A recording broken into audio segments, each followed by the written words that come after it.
Good morning बच्चों। मैं doctor Sita कुमारी चौबे, मनोविज्ञान विभाग, मारवाड़ी कॉलेज रांची। बच्चों, पिछले क्लास में मैंने बताया कि इसका असमानता की विशेषताएं क्या क्या होती हैं। इसमें मैंने बहुत सारे पॉइंट्स को भी बताया और आप लोगों ने इसे नोट भी किया था। और आज मैं आप लोगों को बता रही हूँ कि असमानता की कसौटी या विभिन्न दृष्टिकोण क्या होते हैं। इसमें आप लिखेंगे क्राइटेरिया और different point of view about abnormality. ठीक है, तो उसमें देखते हैं असमानता की कसौटी का क्या क्या दृष्टिकोण होता है। बच्चों देखिए, सामान्य और असामान्य के बीच सापेक्ष अंतर पाया जाता है। क्या होता है? एक रिलेटिव डिफरेंस होता है। अतः सामान्य या असामान्य का सही निर्णय करना कठिन है। सामान्यतः साधारणतः समाज विरोधी आचरण, मानसिक रूप से अस्वस्थ, अभियोजन संबंधी अयोग्यता आदि लक्षणों को असामान्यता का लक्षण माना जाता है। परंतु ये लक्षण प्राय प्रत्येक व्यक्ति में कभी न कभी दिखाई पड़ते हैं। ऐसा नहीं है कि केवल असामाजिक व्यक्ति में भी दिखाई देते हैं, ये सब सामाजिक व्यक्ति में भी ये लक्षण दिखाई देते हैं। ठीक है, तो हम इसको देखते हैं। ये सामान्य व्यक्ति में भी लक्षण पाए जाते हैं, परंतु ये लक्षण प्राय प्रत्येक व्यक्ति में कभी न कभी दिखाई पड़ते ही हैं। अतः इन लक्षणों के आधार पर सामान्यता और असामान्यता के संबंध में सही निर्णय करना कठिन है। इस कठिनाई को दूर करने हेतु विभिन्न विद्वानों ने अलग अलग कसौटियाँ प्रस्तुत की हैं। इनमें कोलमैन एक बहुत बड़े मनोवैज्ञानिक थे। उन्होंने निम्नलिखित 4 कसौटियों का वर्णन किया है जो वर्तमान में वैज्ञानिक कसौटी मानी जाती है। क्या वैज्ञानिक कसौटी मानी जाती है? उसका पहला है सांख्यिकी दृष्टिकोण, है ना। आप लिखेंगे इसमें सांख्यिकी दृष्टिकोण, स्टैटिकल अप्रोच और criteria of point of view. ठीक है। दूसरा है अभियोजन की उपयुक्तता, एक्वेडेसी ऑफ एडजस्टमेंट। तीसरा है परिपक्वता की कसौटी, क्राइटेरिया ऑफ मैच्योरिटी। चौथा है सामाजिक कल्याण की कसौटी, क्राइटेरिया ऑफ सोशल वेलफेयर। तो अब हम पहले देखते हैं सामाजिक दृष्टिकोण कि सामाजिक दृष्टिकोण क्या होता है। बच्चों, ये सामाजिक दृष्टिकोण क्या है, इसे आप देखिए। ये सांख्यिकी दृष्टिकोण जिसको स्टैटिकल क्राइटेरिया हम लोग बोलते हैं, उसमें ये क्या होता है इसे हम देखते हैं। सांख्यिकीय दृष्टिकोण वैज्ञानिक दृष्टिकोण है। इस दृष्टिकोण के आधार पर व्यक्ति के व्यवहार, चिंतन, संवेगात्मकता आदि की विशिष्ट लक्षणों का जनसंख्या में वितरण के अनुसार औसत स्तरमान निर्धारित किया जाता है तथा जिन व्यक्तियों में ये विशिष्ट लक्षण औसत स्तरमान के क्षेत्र या प्रसार की मात्रा में पाए जाते हैं, प्रसार मतलब रेंज की मात्रा में पाए जाते हैं, उन्हें सामान्य, और जिनमें ये लक्षण उक्त औसत प्रसार मतलब एवरेज रेंज से बाहर पाए जाते हैं, उन्हें असामान्य कहते हैं। हम लोग क्या कहते हैं, ये सब जितना होता है औसत स्तरमान, उनके विशिष्ट लक्षण जो होते हैं, तो एक एवरेज रेंज में यदि के अंदर पाया जाता है तो उसको हम लोग क्या बोलते हैं, नॉर्मल बोलते हैं। और यदि एवरेज रेंज से बाहर पाया जाता है तो उसको हम लोग असामान्य कहते हैं। जैसे व्यक्ति की बौद्धिक योग्यता को लें, मान लें किसी विश्वसनीय और सार्थक बुद्धि परीक्षण पर बुद्धि लब्धि कितनी है, बुद्धि लब्धि का औसत प्रसार 90 से 110 के बीच सुनिश्चित किया गया। अब यदि किसी की बुद्धि लब्धि 60 हो तो उसे असामान्य व्यक्ति या मंद बुद्धि या का व्यक्ति कहा जाएगा। इसी तरह यदि किसी की बुद्धि लब्धि 140 मापी जाए तो वह असामान्य बुद्धि का व्यक्ति कहलाएगा। असामान्य बुद्धि मतलब वो का व्यक्ति कहलाए। ऐसा नहीं कि वो एबनॉर्मल है, मतलब कि सामान्य व्यक्तियों से काफ़ी आगे है। इस तरह का हम लोग क्या करेंगे, उसकी बुद्धि लब्धि को मानेंगे। क्योंकि हमने पहले भी बुद्धि जब हमने इंटेलिजेंस चैप्टर पढ़ाया था तो उसमें आपको बताया था कि 90 से 110 के बीच जितनी भी बुद्धि लब्धि होती है, मतलब IQ जिनका होता है, वो सामान्य बुद्धि माने जाते हैं। तो अब यदि किसी का 60 होता है, 90 से नीचे 60 होता है तो उनको असामान्य मानते हैं। और 110 यानी 140 के ऊपर, 120 130 के ऊपर होता है तो उसको भी हम असामान्य मानेंगे। क्योंकि असामान्य मतलब कि वो समाज विरोधी नहीं, मतलब वो ओवर तेज, तो उनका व्यवहार कुछ अलग ही होने लगता है। तो इस तरह के व्यक्ति असामान्य बुद्धि के कहलाते हैं।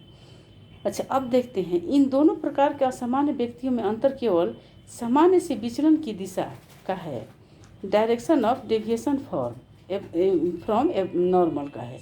औसत या सामान्य स्तर से कम बुद्धि बौद्धिक क्षमता के ह्रास की दिशा में विचलन का सूचक है। तो सामान्य से अधिक मात्रा की बुद्धि क्षमता के अधिक होने की दिशा में विचलन का सूचक होता है ना। इसे ग्राफ के द्वारा भी हम लोग देखते हैं कि इसका ग्राफ सामान्य है तो उसका सामान्य तो क्या होता है, बीच में होता है, और यदि सामान्य से कम होने लगता है तो वो क्या होता है, लेफ्ट साइड में होता है, और आगे धीरे धीरे ऊंचा उठते जाता है और बहुत ज़्यादा श्रेष्ठ होता है तो वाई लेवल पे चला जाता है वो, है ना। तो इस तरह से हम लोग इस ग्राफ में देखते हैं कि इसकी इस ग्राफ के ये बीचों बीच में एक लंबवत रेखा मध्य बिंदु होती है जिसको ऊपर हम लोग करते हैं। अब इस कसौटी की प्रमुख विशेषताएं क्या हैं, इसको देखते हैं। इसकी प्रमुख विशेषताएं निम्नलिखित हैं। इसे आप लोग देखेंगे। असमानता की यह एक श्रेष्ठ और वैज्ञानिक कसौटी है। दूसरा है, इस कसौटी से सामान्य और असामान्य के बीच सापेक्ष अंतर है।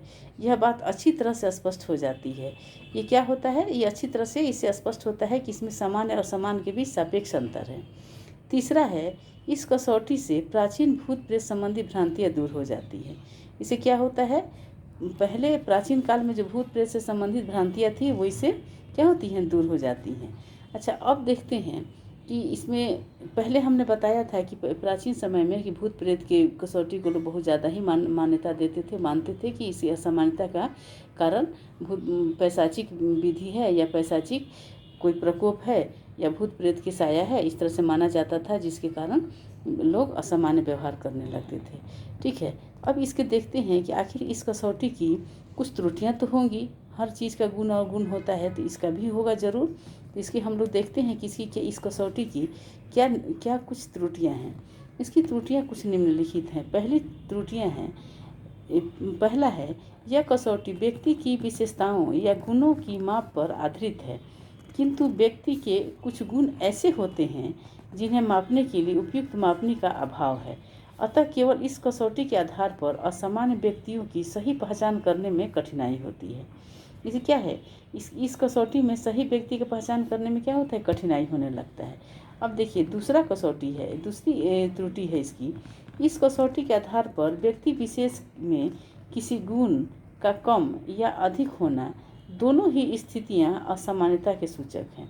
किसी व्यक्ति के गुण बहुत ज़्यादा हो गए वो भी असामान्य है, और बहुत कम हो गए वो भी असामान्य है।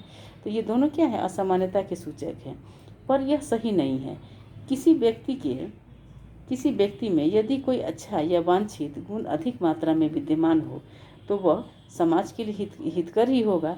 जैसे बुद्धि की मात्रा या ईमानदारी के गुण का अधिक होना सामाजिक कल्याण के दृष्टिकोण से हितकर माना जाता है। ऐसे व्यक्तियों को असामान्य की श्रेणी में रखना उपयुक्त नहीं होता है।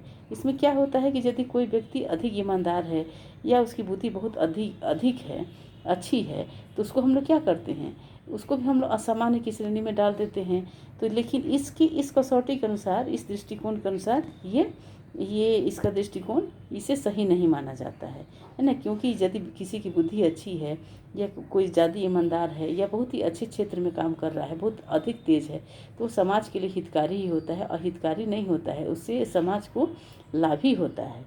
और इस कसौटी का ये बहुत बड़ा डिमेरिट है।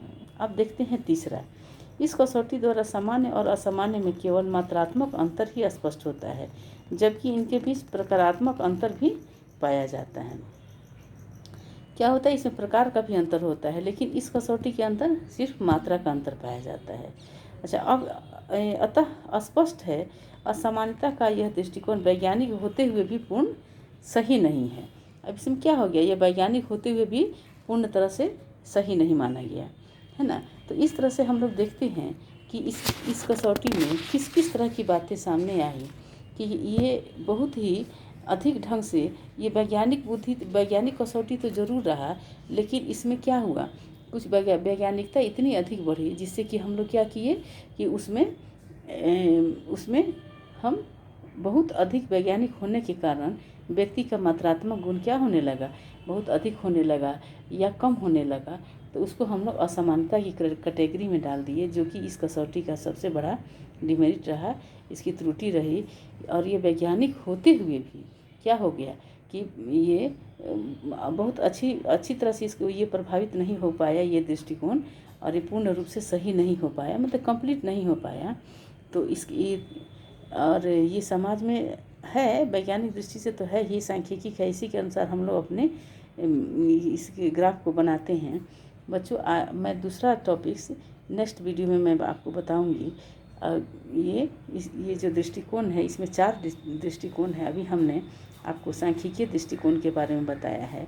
अब इसके बाद मैं आपको दूसरे, तीसरे और चौथे दृष्टिकोण के बारे में भी बताऊंगी।